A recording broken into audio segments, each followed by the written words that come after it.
بسم اللہ الرحمن الرحیم۔ السلام علیکم ناظرین کرام، نئی ویڈیو میں آپ کو خوش آمدید کہتے ہیں۔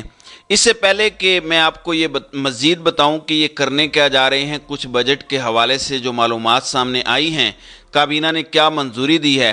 گریڈ 16 تک کے ملازمین کی تنخواہوں میں 35% اضافے کی کابینہ نے منظوری دی ہے، اور جو گریڈ 17 اور اس کے اوپر کے ملازمین ہیں ان کو 30% تنخواہوں میں اضافہ ملے گا۔ جو پینشن ہے اس میں 17.5% اضافہ ہوگا۔ جہاں تک ہر چیز بری ہوتی ہے، لوگ ٹینشن میں اور سٹریس میں ہیں، تو کچھ سرکاری ملازمین کو رعایت مل جائے گی، لیکن پاکستان کی جو موجودہ صورتحال ہے اس سے آپ لوگوں کو آگاہ ہونا ضروری ہے کہ یہ کر بھی سکیں گے یا نہیں، کیونکہ بڑے بڑے اعلان کیے جا سکتے ہیں، حاتم طائی کی قبر پر لات ماری جا سکتی ہے۔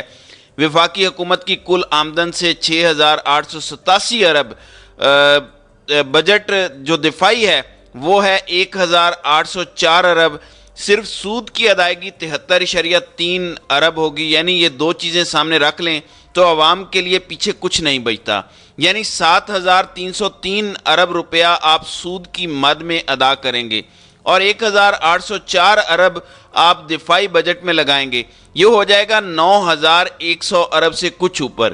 پینشن کی مد میں 761 ارب روپیہ دیا جائے گا، اور وفاقی حکومت، صرف وفاقی حکومت کی تنخواہوں میں 714 ارب روپیہ دیا جائے گا۔ اس میں پنجاب، سندھ اور خیبر پختونخوا یا بلوچستان کے ملازمین شامل نہیں ہیں۔ یہ ٹوٹل ملا لیں تو یہ تقریباً 1,500 ارب روپیہ بن جاتا ہے۔ تو یہ تو ہو گیا آپ کا 10,500 ارب، اور اس کے علاوہ جو سرکاری اداروں کا خسارہ ہے وہ تقریباً 1,400 ارب روپے ہے۔ یہ مزید آپ ایڈ کر لیں تو یہ بن جاتا ہے 12,000 ارب روپیہ خسارہ۔ یہ ہمارا خسارہ ہے، اور انکم کتنی ہے؟ 6,887 ارب۔ اب آپ یہاں سے دیکھ لیں کہ تنخواہوں میں کتنا اضافہ ہو سکتا ہے، اوپر سے ان کی پالیسیز کیا ہیں۔ بینک میں اپنا پیسہ نکالیں گے تو اس پر 0.6% ٹیکس لگے گا، یعنی اگر آپ 1 لاکھ نکالتے ہیں تو آپ کو 600 روپیہ دینا پڑے گا۔ آپ کو پاکستانی عوام کا پتہ ہے کہ وہ اپنے پیسے پر ٹیکس نہیں دیتے۔ لوگ بڑی مشکل سے بینکوں میں پیسہ رکھوانے کی طرف آ رہے تھے۔ عمران خان کے دور میں ریکارڈ اضافہ ہوا تھا بینکوں کے ڈپازٹ میں، اب دوبارہ لوگوں کو کیش کی طرف دھکیلا جا رہا ہے۔ تو ایک دفعہ پھر ملک کو ایک ایسا بجٹ دیا گیا ہے جو پاکستان کی تباہی کی بنیاد رکھ دے گا۔ نون لیگ نے ایسا ہی کام 2018 میں کیا تھا، جلد بازی میں اپریل مئی میں بجٹ دیا گیا اور پھر کیئر ٹیکر حکومت آ گئی۔ اس کا نقصان یہ ہوا کہ پاکستان کا دیوالیہ نکل گیا اگلے 2 ہی مہینوں میں۔ کیئر ٹیکر تو کچھ کر نہیں سکتے تھے، ان کے پاس تو اختیار ہی نہیں ہوتا منی کے حوالے سے۔ یہ الگ بات ہے کہ پنجاب اور کے پی میں جو اس وقت نگران حکومتیں ہیں ان کو ہر طرح کے اختیارات ملے ہوئے ہیں اور عدالتیں بے بس بیٹھی ہیں، تو بڑا مشکل ہوگا۔ یہ جو دعوے کر رہے ہیں اور نعرے مار رہے ہیں، اس سے کسی ایک پر بھی یہ عمل نہیں کر سکیں گے، اور جو یہ کرنے جا رہے ہیں اور کر رہے ہیں اس سے IMF پروگرام بھی میرے خیال میں نہیں ملے گا، اور اگر مل بھی جائے تو لوگ یہ کہتے ہیں کہ ہم دیوالیہ ہو جائیں گے، نہ ملے تو پھر تو دیوالیہ ہونا طے ہے۔ تو دیکھتے ہیں کہ اب یہ مزید کیا کرنے میں کامیاب ہو سکتے ہیں۔ میں نے آپ کے سامنے رکھ دیا کہ خسارہ کتنا بڑا ہے، اور یہ کہہ رہے ہیں کہ ہم تنخواہوں میں اضافہ کریں گے تو وہ بھی نظر آ جائے گا۔ قرضے بھی ادا کرنے ہیں، صرف اس سال میں ہم نے 23 سے 25 ارب ڈالر جو ہیں وہ ادا کرنے ہیں۔ پہلے ان کے پاس الیکشن کے لیے 20 ارب نہیں تھے، اب الیکشن کے لیے 45 ارب رکھا گیا ہے۔ اب اس سال جب بھی اگلے جون تک الیکشن ہوتے ہیں، 14 مئی کی ڈیٹ دی ہوئی ہے چیف جسٹس نے، ہو سکتا ہے کہ 14 مئی 2024 کی وہ ڈیٹ ہو، اور وہ کہیں کہ دیکھا میرے فیصلے پر عمل درآمد ہو گیا۔ اب یہاں پر ایک سچویشن جو نکل سکتی ہے وہ میں بتا دیتا ہوں، کیونکہ بجٹ میں پیسے رکھ دیے گئے ہیں، کیونکہ بجٹ پاس ہو جائے گا اگلے چند دنوں میں۔ اس دوران سپریم کورٹ میں کیس چل رہا ہے الیکشن کا، تو سپریم کورٹ پھر آرڈر کر سکتی ہے کہ اگلے 20-25 دنوں میں آپ الیکشن کروائیں، اور اگر نہیں کرواتے تو معاملات دوسری طرف جائیں گے اگر جانا چاہیں۔ ویسے ان کی نیت نہیں ہے، اگر ہوتی تو اب تک یہ کروا چکے ہوتے۔ پہلے ان کے پاس بہانہ تھا کہ بجٹ میں پیسے نہیں ہیں، اب سیکیورٹی اور الیکشن کے لیے پیسہ رکھ دیا گیا ہے بجٹ میں۔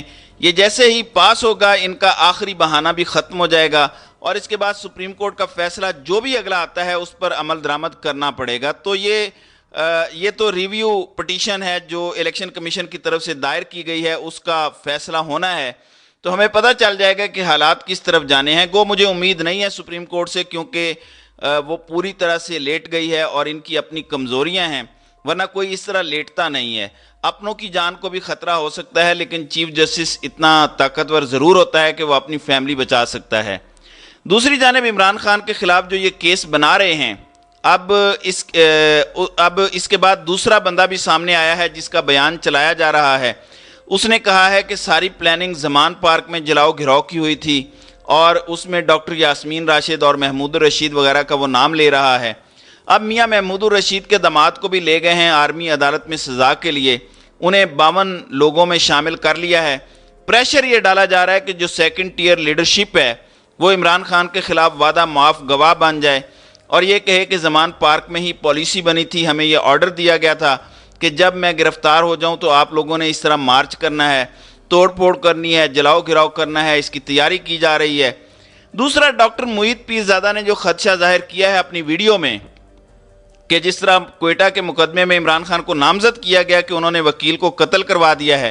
عموماً ایسے کیسز میں ہوتا یہ ہے کہ قاتل اچانک پکڑے جاتے ہیں، سامنے آ جاتے ہیں، اور وہ لوگ ایسے ہوتے ہیں جن کے بارے میں یہ کہتے ہیں کہ ان کے فون سے رابطے تحریک انصاف کی لیڈرشپ سے تھے۔ تحریک انصاف کی لیڈرشپ کے رابطے عمران خان سے ہیں، اس کا مطلب ہے کہ عمران خان نے قتل کروایا ہے۔ جب اس طرح کا کیس بنایا جاتا ہے تو بڑے بے ڈھنگے ثبوتوں کے ساتھ انسان کو پھنسانے کی کوشش کی جاتی ہے، جبکہ فوجداری کیسز میں جب تک کلیئر ثبوت نہ ہوں آپ سزا نہیں دے سکتے۔ سویلین عدالتوں میں بارے ثبوت بہت زیادہ سزا دینے کے لیے ہوتا ہے، یعنی 100% کنفرم ہو۔ تو اس طرح کی چیزوں میں عمران خان کو پھنسانے کے لیے ادھر بھی دباؤ ڈالا جا رہا ہے اور دوسرے کیسز بھی بنائے جا رہے ہیں، کیونکہ جینون کیس تو ان کے پاس ہے نہیں۔ عمران خان کو الیکشن سے پہلے لازمی سائیڈ لائن کرنا ہے۔ یہ جو بجٹ دیا گیا ہے یہ کسی صورت سال کا بجٹ نہیں ہے۔ میں یہ بات اب یقین سے کہہ سکتا ہوں کہ الیکشن تو کروانے پڑیں گے، تو الیکشن جب بھی کروانے ہیں عمران خان تو باہر نہیں ہو سکتا۔ رپورٹ انہیں یہ دی گئی ہے کہ عمران خان اگر باہر ہوا تو اس کے کھمبے بھی جیت جائیں گے۔ اس کو آپ اندر ڈالیں تاکہ لوگ ڈریں اور وہ جس کو ٹکٹ دے اس کو غائب کر دیں، کمپین نہ کرنے دیں۔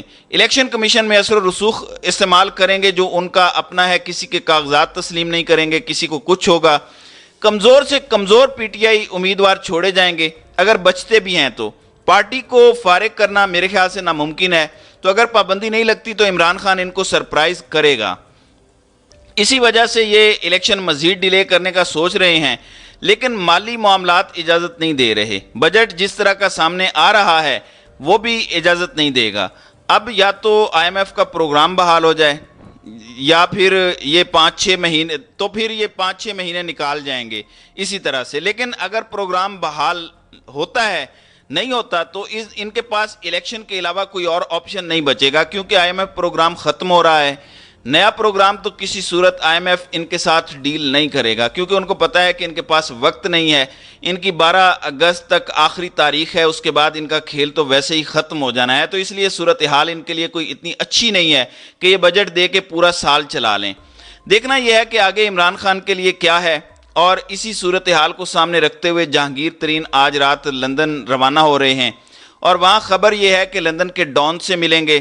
سیٹ ایڈجسٹمنٹ کی بات ہو رہی ہے، اتحاد کی بات ہو رہی ہے، لیکن مجھے یہ لگتا ہے کہ یہ دونوں جو مل رہے ہیں یہ اصل میں سیم پیج پر آ کر وے فارورڈ تلاش کریں گے کہ ہم نے اپنی اپنی نااہلیاں کیسے ختم کرنی ہیں، اس کے لیے کیا طریقہ کار اپنایا جائے۔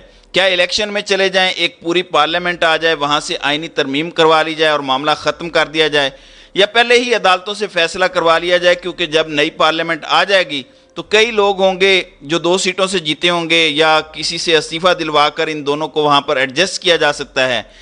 تو ان ساری چیزوں پر ڈسکشن ہو سکتی ہے۔ ممکنہ طور پر وے فارورڈ کیا ہوگا، کیونکہ ان دونوں کو اپنے اقتدار سے غرض ہے کہ کسی طریقے سے ہمیں اقتدار مل جائے، ہم کی پوزیشنز پر آ جائیں۔